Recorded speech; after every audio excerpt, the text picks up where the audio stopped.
It's time to get all your Star Wars news in a single file. From Fantha Tracks TV, this is Good Morning Tatooine! Welcome to the live stream. Good Morning Tatooine is back with your weekly review of Star Wars Andor. It's going out every Wednesday on Disney Plus, so we're here on the Thursday night once you've had a chance to watch it, to give our thoughts on the show. Always have a guest every week.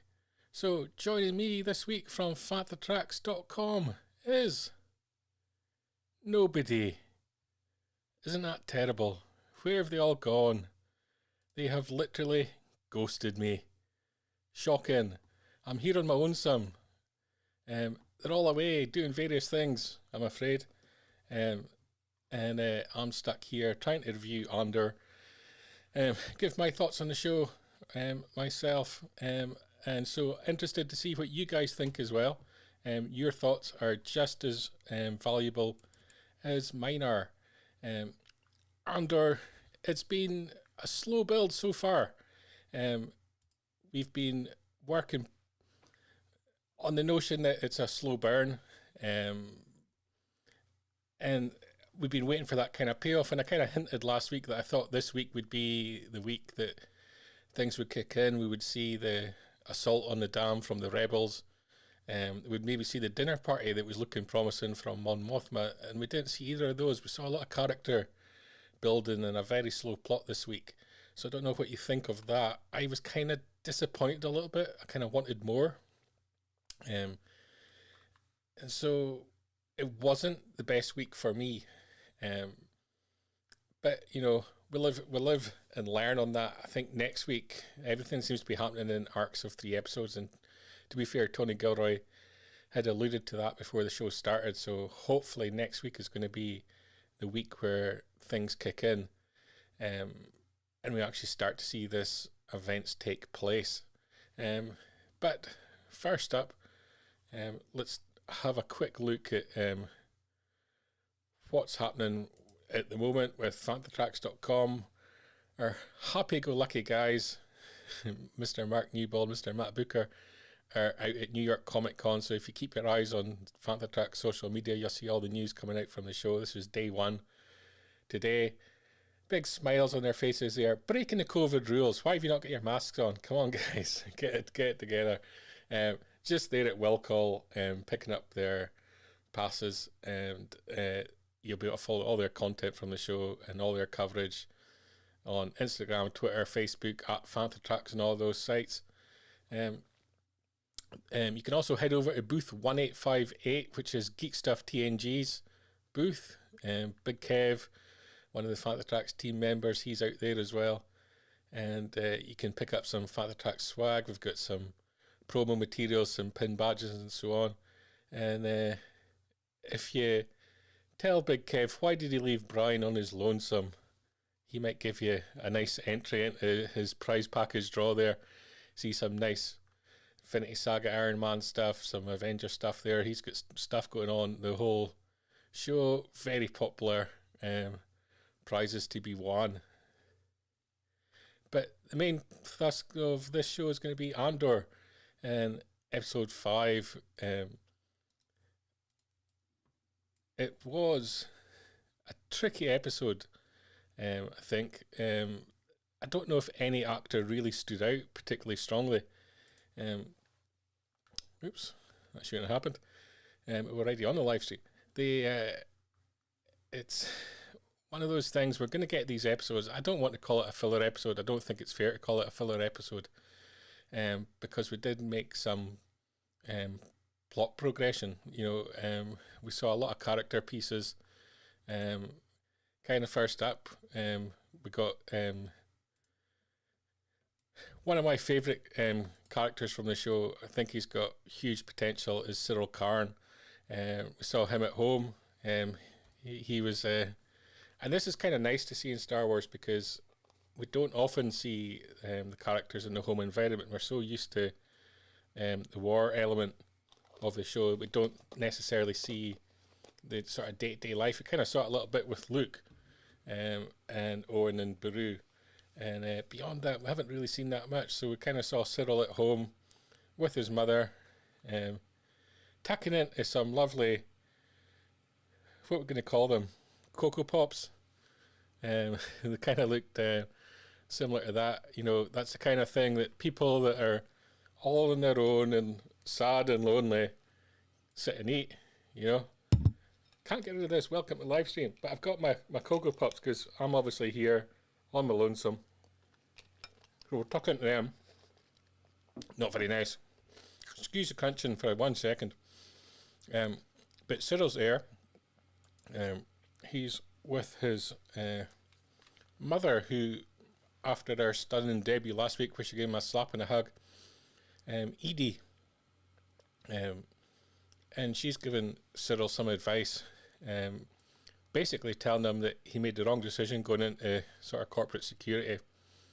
That she never visit them because an open invitation is no invitation at all, and he's got no job prospects because of the FedEx incident. So she's reaching out to Uncle Harlow, who we don't really know who he is at this point, but apparently Uncle Harlow's going to know best. I didn't know what to make of this character. I didn't buy into sort of the mother-son relationship. Andrew's saying in the chat there, she's mean. 100%. The actress, I think it's Catherine Hunter off the top of my head. She's more known for stage work, not so known for her TV work, and known as quite a physical portrayal of characters. And I don't know, there was just something missing that made me buy the relationship. I enjoyed seeing what was going on in the sort of home environment. We'd like to see more of that. But yeah, Cyril's very down. And I'd kind of mentioned in a previous show, I thought he would,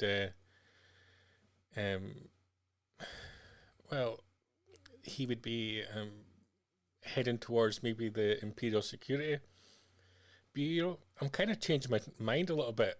I think he might end up a rebel.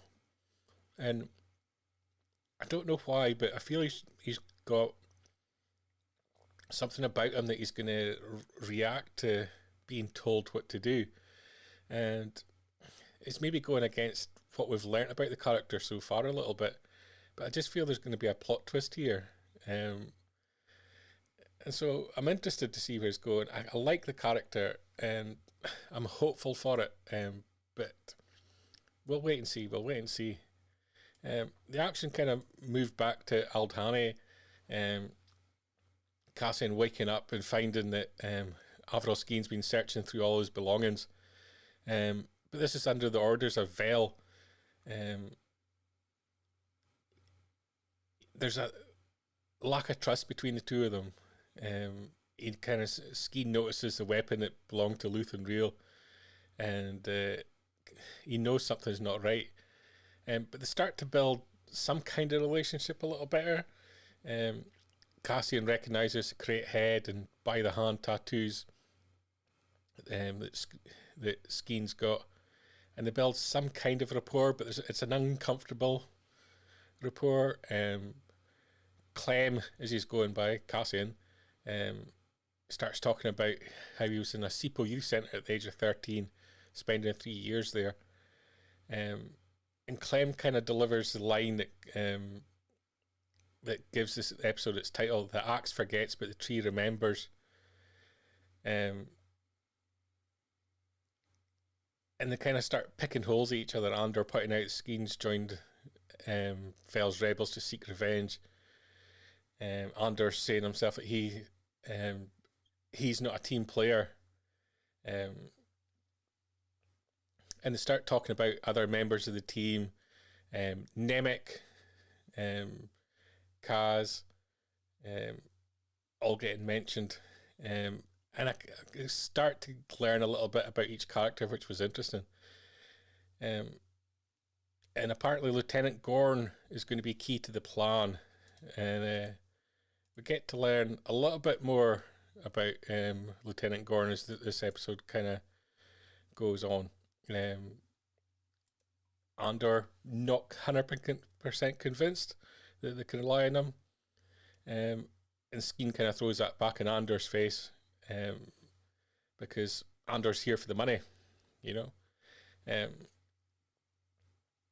It's an interesting scene. It was quite deep and very unusual for Star Wars to get something that delves so much into character. So it was nice to see.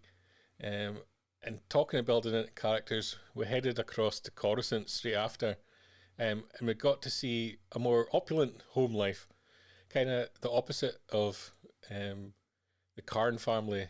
And we've seen Mon Mothma's residence, very affluent, and they're having breakfast, Perrin Firtha, and for the first time we meet Mon Mothma's daughter, Leda, and they kind of have that usual family tiff at breakfast time. Leda not wanting to follow Mon Mothma's orders, and she accuses her mother of something quite interesting. She accuses her mother of using her for her own agenda, which is kind of something interesting to throw at a politician as well. And Mon Mothma kind of gets upset, walks out on breakfast early. So there's a deep unhappiness within this family, and it's been alluded to a lot in interviews about maybe Mon Mothma feels forced into this relationship, trapped in this marriage, a marriage of perhaps convenience and for climbing the social ladder a little bit. And I just loved it, getting to know Mon Mothma a little bit more. There's a little bit of layers to this. Kind of wish we got to know a little bit more about her daughter, because Mon Mothma having a daughter it's a big thing. And I thought we could have learnt a little bit more about that character. I noticed a lot of people hating online on Perrin. I'm not totally against him as yet. Don't think he's deserved anything to earn the hate. Enjoyed this scene. Disappointed though that we're not getting the kind of promised big dinner between the sort of political alumni of Coruscant that was hinted at last week. I was looking forward to that, so a bit of disappointment there. And there's Mon Mothma, which, as I say, showing off kind of the opulence. I kind of liked seeing this style of Star Wars. It kind of remembered me of Attack of the Clones, and you start seeing Palpatine's quarters and so on. And Leda, as we mentioned, potential in that character. I don't know if we're going to see the payoff of that in this series too much, but I kind of hope we do. There's certainly potential to open up a story there. They haven't gone there as yet, but perhaps they will. Next up, we headed back to Aldhani. What can I say about this? We've got Nemec there, and he served up some dray milk for breakfast at Andor. Apparently it's an acquired taste, and it kind of showed Andor wasn't particularly impressed. They then got into quite a deep conversation about the thought machine, as it was referred to by Nemec, the Imperial thought machine, where they go about hiding the atrocities that they cause, which I think it'll hit Cassian at home, because obviously his people were victims of what they called an imperial mining accident, but really was it ethnic cleansing of some degree. Controversial because we're based in the Highlands and we're talking about the clearance perhaps again here. And Nemec, very keen to end dependence on imperial tech. And he kind of spoke, and this is something that's kind of caught on line, he kind of spoke about his manifesto. And I think that use of that term maybe offended some people because it's got a different connotation in different parts of the world. Certainly in the UK, manifesto is basically a political party's kind of guide as to what they intend to do if elected to office. There's no heavy connotation to it, but manifesto has got kind of sinister means to in other parts of the world. So I don't know if it was intentional, the use of that word. Some people are suggesting that perhaps Nemec's not on the good side. Perhaps Nemec could be one of these people that turns to a darker kind of rebellion, and it's something I think we might see play to as the series moves on. Maybe not series 1 but series 2. Kind of feel we might see the different factions of the rebellion. Obviously we're going to see other rebels as this series goes on, and they're not all going to think alike. We've got ones who are very political like Mon Mothma, and we're going to see ones that are more keen to fight, and I'm not sure where Nemec's going to fall in that. The actor who plays Nemec I've seen in a couple of other productions, and he's got a real nice depth and a slight eeriness to him, and I wonder if there's going to be something developed there.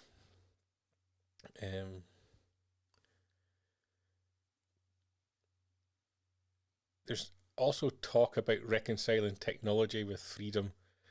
And, Nemec kind of shows off his kind of old school tech in terms of navigation.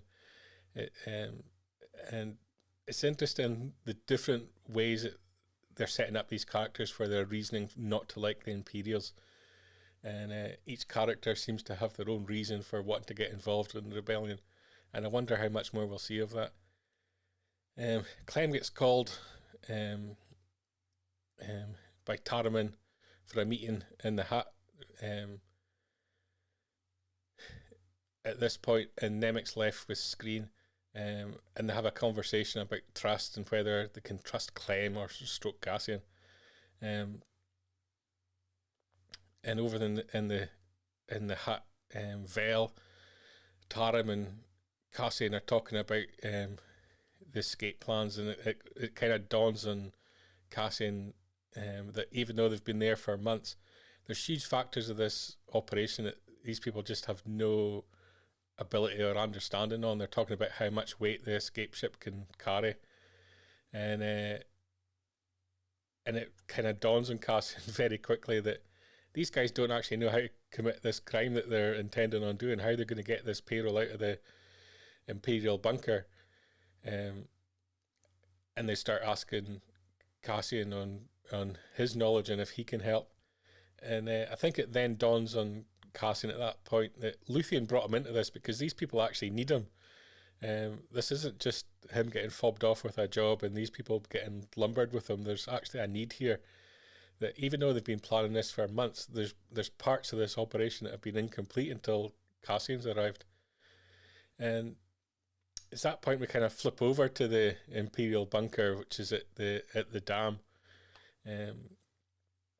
We're introduced, probably really start to understand Lieutenant Gorn.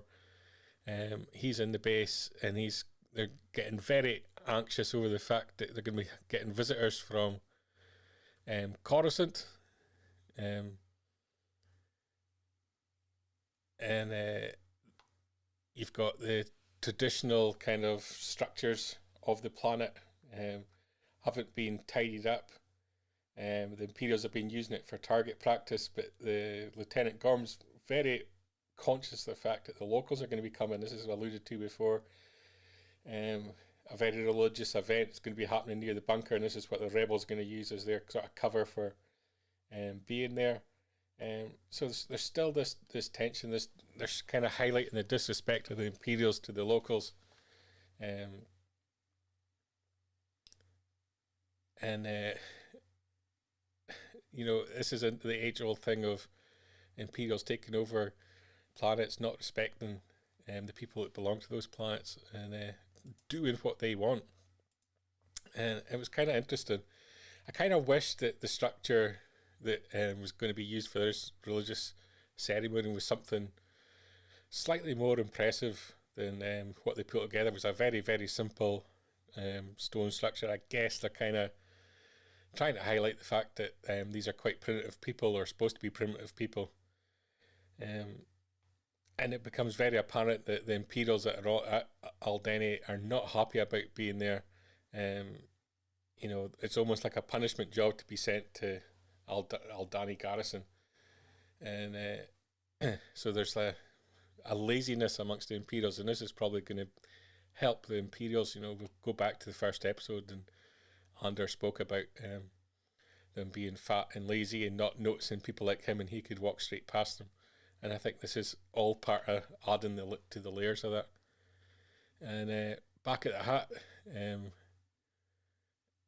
Taramyn asking Cassian if he knows how to walk about like an Imperial soldier, and this becomes relevant either the practice or marching, which was kind of a little bit cheesy, I thought.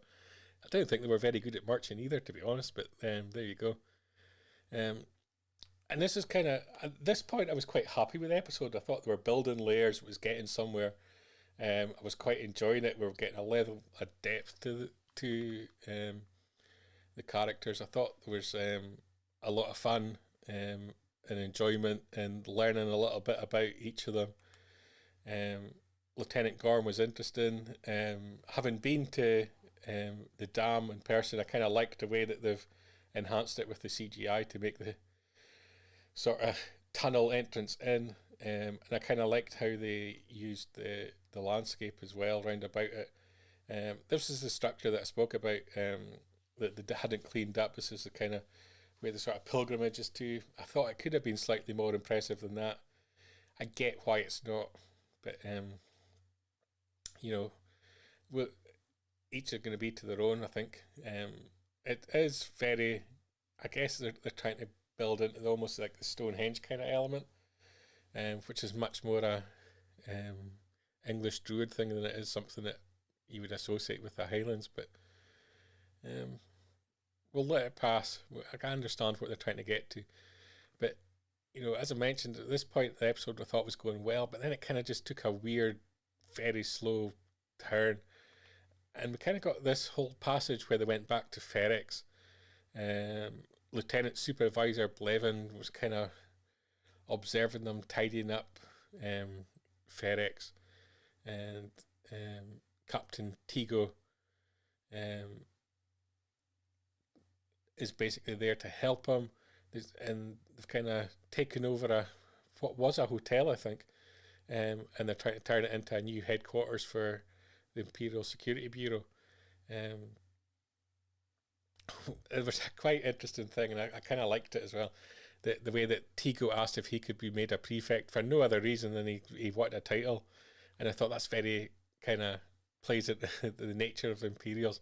Kind of like that, and this is something I've enjoyed about what the Gilroys do. There's just little moments like that build a character and add something to a character, and I enjoyed that. But overall, I kind of thought this whole scene was unnecessary. You could have went to Ferrex in the next episode when there's actually something substantial to deliver, and achieve that exact same scene very quickly.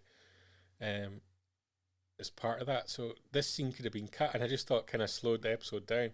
And I thought if you're going back to Ferrex, then you should have brought in Bix back, even if it was just a case of Bix observing from a distance, to emphasize the fact she's still there. She's still relevant to the story because obviously she's going to come back into it, or at least we believe.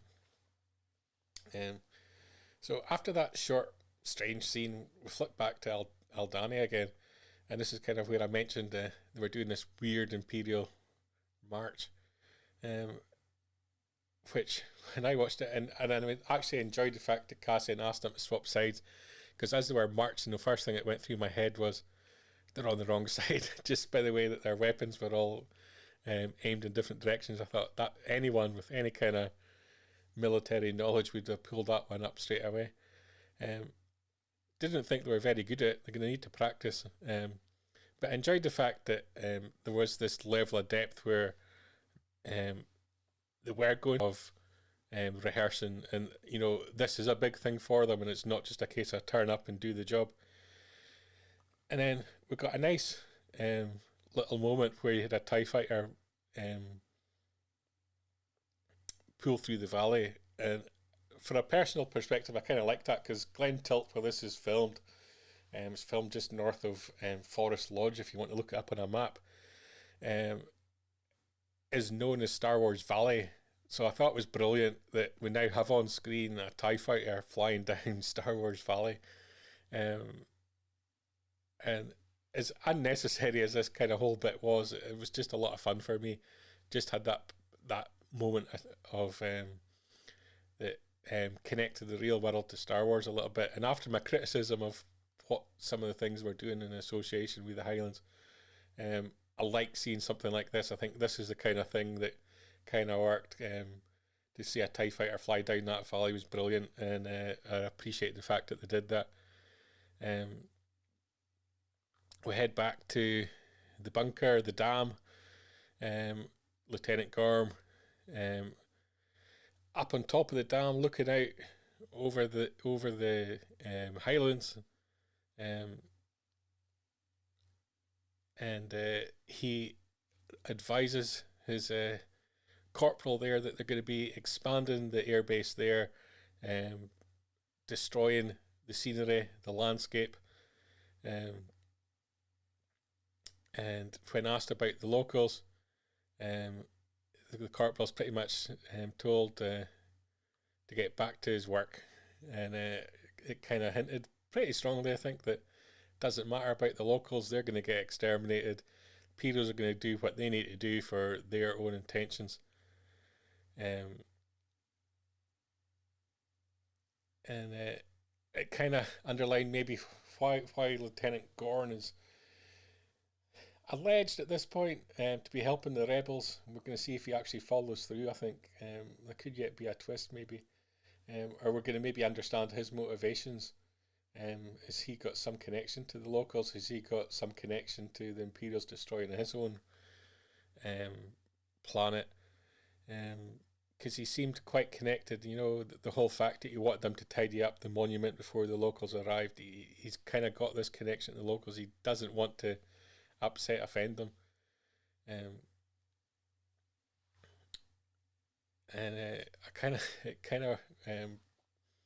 was a good moment, and I think it added a little bit of depth to Gorn. And so, as much as I've criticised this episode for being slow, some of these things were needed, and I think having episodic TV maybe allows that, and we're going to have to get used to a lot less action and a more character building in Star Wars, because we're probably just not used to that. Talking about character building, Deadra Miro, the ISB supervisor, I've literally pulled this frame from the show because I just love her facial expressions, and she watches Blevin as he passes with aides, and she goes to Attendant Heert, where they're searching Imperial ledgers for missing objects, and they're searching the Hosnian Register for missing objects, and he says that Imperial Navy ledgers are now the only thing left to consult, but they never admit any mistakes. So this whole kind of search that they've got going on is kind of interesting, because Dedra's she's desperate to know what's happening. Hurt kind of says to her that they're onto something. He's noticed a pattern of stolen items. Name checks Kessel, Fonder, Jakku gets mentioned as well, and obviously this Starpath unit that Cassian's connected to. So they're on to something, and Dedra's not giving up. She kind of insists that they keep searching, and it's building up her character. It's being done in such a slow way, it's frustrating, but it's building the fact that she's after Cassian. She wants promotion, and she's not going to let this go. And this could be the stumbling block for Cassian, for Luthien, and it needs a payoff. And I don't know if we're going to get that this series, and this might be the frustrating aspect. But we'll wait and see. I'm liking this actress. I'm liking the character. I need something to what happened with her, though.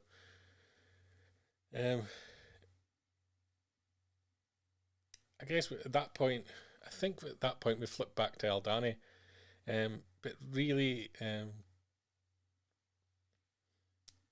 there wasn't too much happening. You know, we were kind of just getting a little bit more plot building and so on, and there was nothing that really caught my attention. And so kind of the next kind of element I pulled up was some back in Coruscant. Again, I enjoyed seeing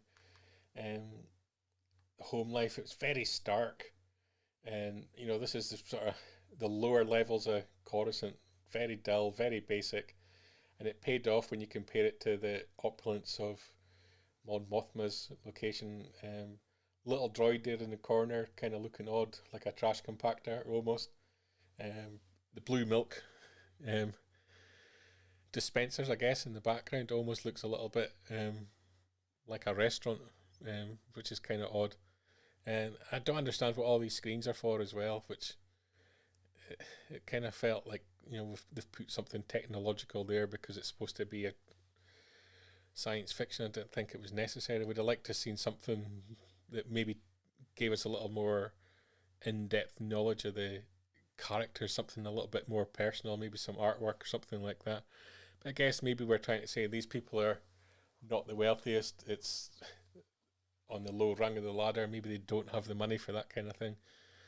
And I guess they're going for this stark, very almost, I was going to say easy hotel, if you're familiar with the easy hotels done by EasyJet in the UK, where they're just plastic cubicles and everything's just kind of slotted into place, and it's very cold and kind of miserable.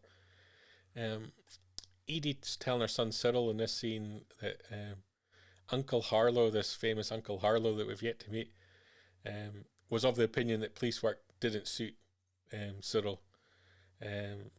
Cyril basically responding that so what's Uncle Harlow's advice then? What should he be pursuing? And we kind of just get that Edie will give Harlow time to make his judgment for Cyril's career plans, and it's going to be interesting where it goes. I kind of thought for a while, and I kind of mentioned earlier in the show, it seems very obvious he's going to go for the Imperial Security Bureau, but I just feel there's a twist coming here. Is he going to connect with Luthien somewhere? They're both in Coruscant. I thought it was interesting to put Cyril to Coruscant when he left corporate security, so we'll wait and see. I think there could be a twist in his character. He's maybe not going to go the way that we thought he would,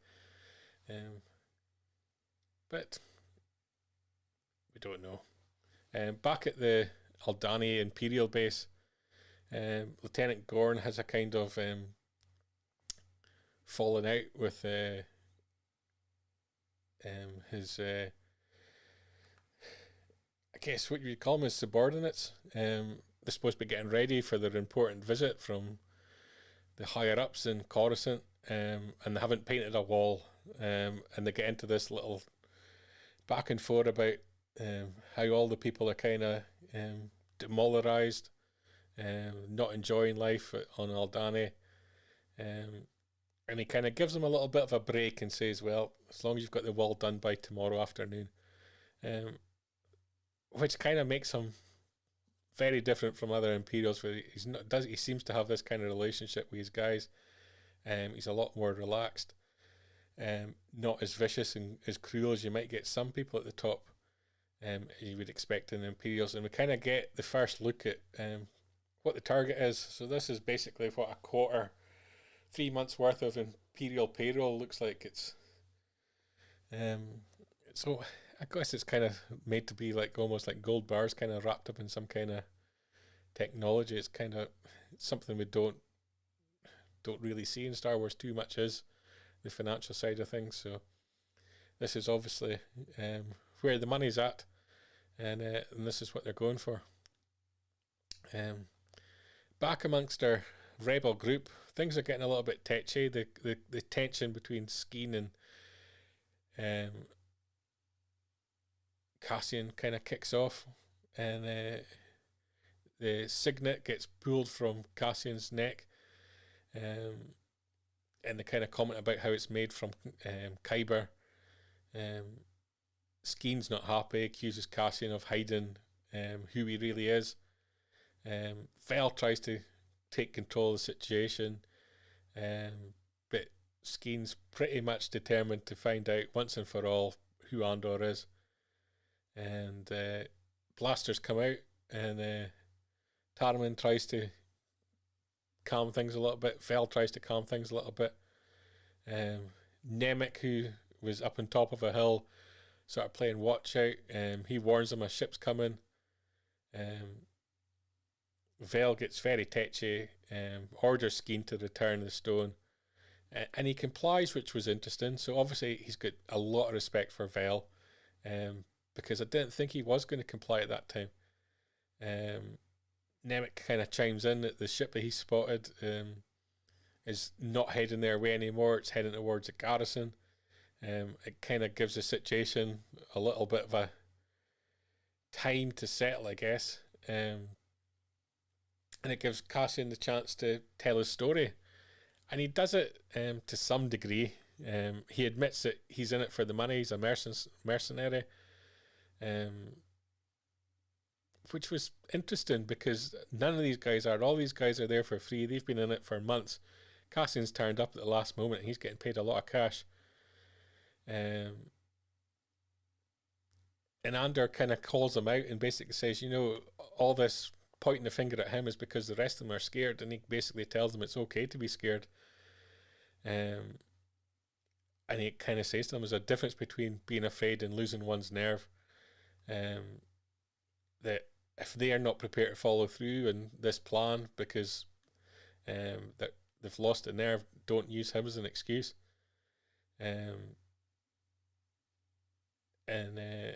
Vel basically says that they're not going to discuss Cassian's past anymore until after the mission. And things seem to be back in some kind of working order between them all. But I'm not convinced it's going to stay that way. I feel like something's going to happen. One of them is not going to follow through in their orders, I think. And I don't know who it's going to be. It could be any one of them. I've just got a funny feeling it's going to be Cinta. There's something about that character. I don't know what it is. And I feel there's some kind of connection between her and Cassian. They've kind of exchanged looks a couple of times. And I don't know what, but I'm interested to see what happens next episode, because it kind of looks like the next episode is going to be the assault on the base.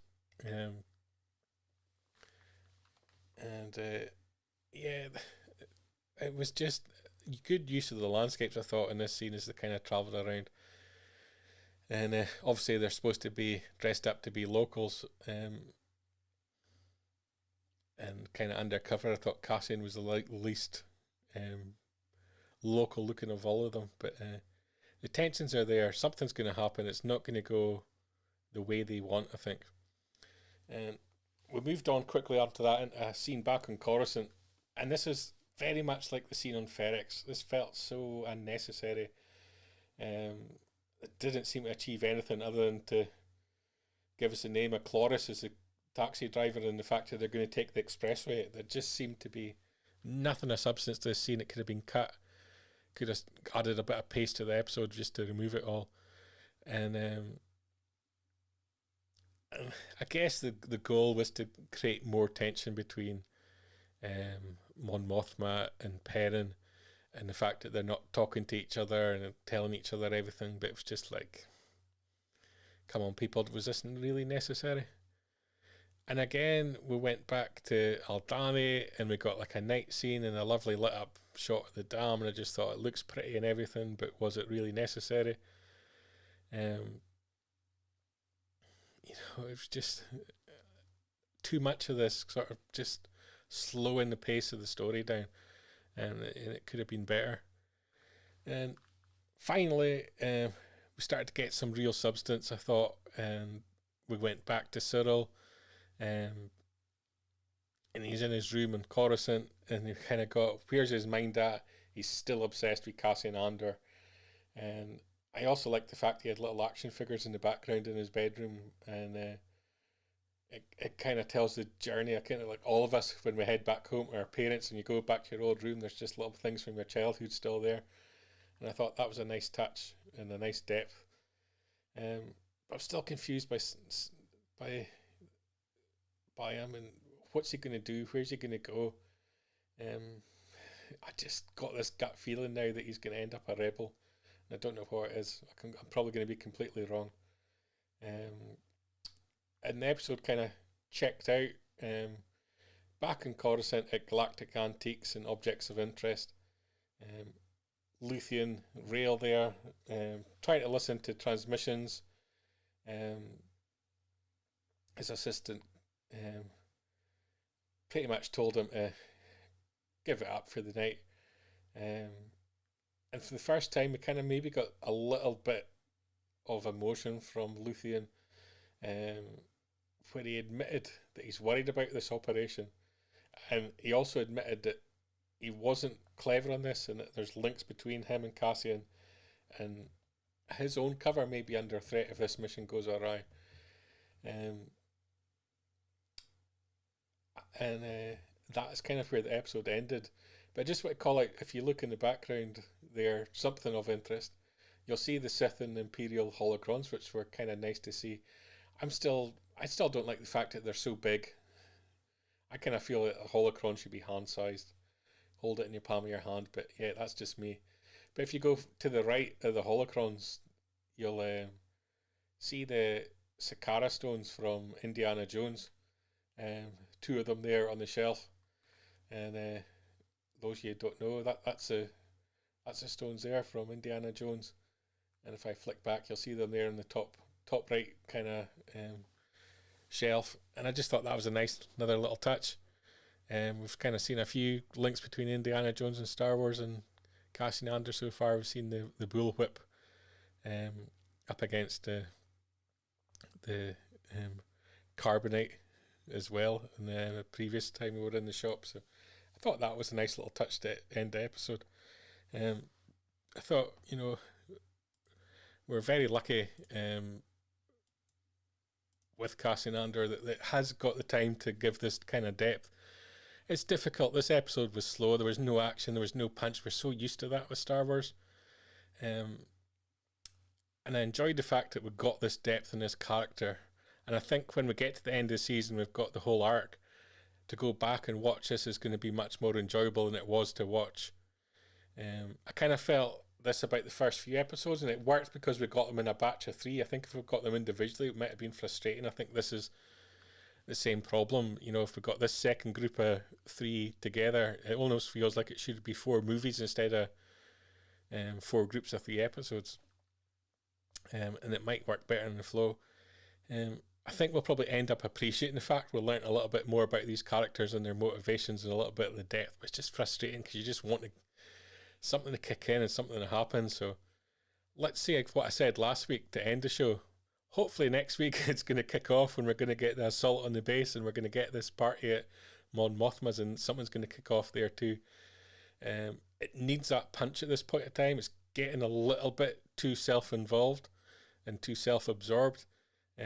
Let's give us a little bit of a punch. Let's get us going. And I compared it to Rings of Power on Amazon and how it needed something to get it going, and we kind of got that on last week's episode, which really started to pay off the key elements of that. And I guess that's a shorter run, so slightly less episodes than Andor, so we've maybe got to that point sooner on that. But I thought that was really needed for Rings of Power, because it took away a lot of the criticism that show's been getting. And if we can get that for Cassian Andor, it'll make that a lot of fun. So please make that next week's episode. And next week I'll have someone to discuss it with, to bounce my thoughts and opinions off theirs. I'm meanwhile going to pretend that I'm in New York with the rest of the Fantha guys. I've got my Hershey bar, which I went out my way to get because it's not common in the UK to get Hershey's. Keep following on Fantha Tracks on social media for all the news coming out of New York Comic Con. Not sure what we'll get. I am expecting some news from Lucasfilm. It might be more aimed towards Willow, which is obviously coming out in November. We might get some Indiana Jones news as well. I'm not expecting too much from Star Wars. There's a publishing panel there that will obviously maybe give us some more details on the High Republic. We'll be covering all that on our Sunday weekly recap shows, live at 9 p.m. in the UK, 4 p.m. in America, if you want to join us for that. Hopefully we'll be able to cover a lot of your opinions on the news that's coming. I'm sure there'll be Hasbro reveals coming out of New York as well. Although we have just had PulseCon, but Hasbro always seem to hold something back. Shed 11, he's been enjoying the change of pace compared to The Mandalorian. And I think a lot of people are saying that. I'm finding it a little bit frustrating. I think it's because I'm more used to consuming series now and runs rather than going episodic and having to wait a week. And it's just our changing practices. We're going to have to get used to it. But yeah, I think we'll end up appreciating what they're doing on Andor once we're further down the track and we can go back and watch and we can see the end results of what they were building to. So I completely get that people are enjoying the pace. And I think coming off the back of the book of Boba Fett and Obi-Wan, where people find frustrating, just Star Wars offering something completely different than Andor as well is great. I'm enjoying the fact we're not getting lightsabers and that kind of thing. We're getting something a little bit more depth. I want to see more of the politics. I want to get into the Galactic Senate chambers. And I'll say it again, as I always say, the democratically elected emperor and all his powers that were democratically given to him. So I want to see how that's operating, what's going on there. And that gives them great opportunity to bring in some classic characters as well. And we've still got Guerrera to reintroduce as well, and his factions of the rebels, who obviously in Rogue One were described as that little bit more extreme and difficult to deal with. So to see that kind of action as well. So looking forward to that. Thank you everyone that's joined me for the live, and keep your eyes on FanthaTracks.com, FanthaTracks TV on YouTube, and on social media at FanthaTracks everywhere. All the details scrolling across the bottom of your screen. Appreciate you all joining me for the live. This first time trying to do it solo, and hopefully I've got a guest on Sunday, and I'll have a guest again for next Thursday's review show, and I'll be a different turn of pace rather than this slower episode of Good Morning Tatooine. Everyone, good night, and we'll speak again soon. Keep up to date with the latest Star Wars news each and every day on FanthaTracks.com. You can also find us on Twitter, Facebook, Instagram, TikTok, Tumblr, and Pinterest at FanthaTracks. And be sure to like, comment, subscribe, and follow Fantha Tracks TV to be alerted to new content and to be a part of our live shows.